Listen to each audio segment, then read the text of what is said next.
Pour être régulièrement informé de la publication de nouvelles vidéos, abonnez-vous à notre chaîne YouTube Poster Vision.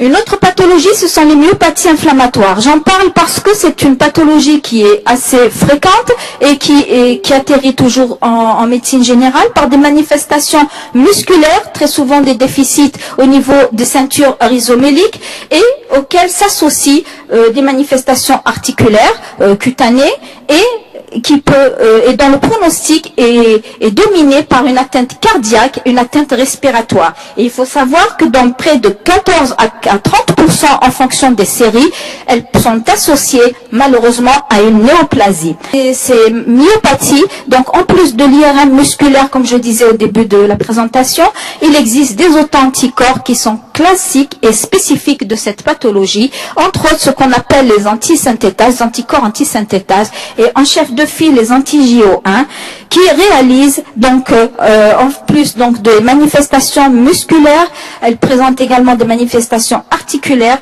une pneumopathie interstitielle importante et surtout ces lésions cutanées d'hyperkératose et de desquamation qui réalisent ce qu'on appelle la main du mécanicien et qui est très classique d'une dermatopolymyosite.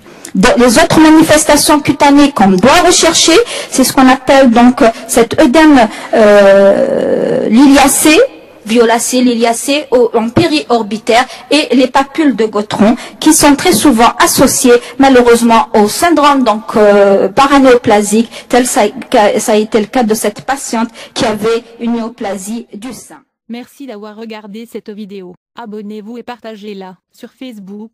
À très bientôt pour d'autres vidéos.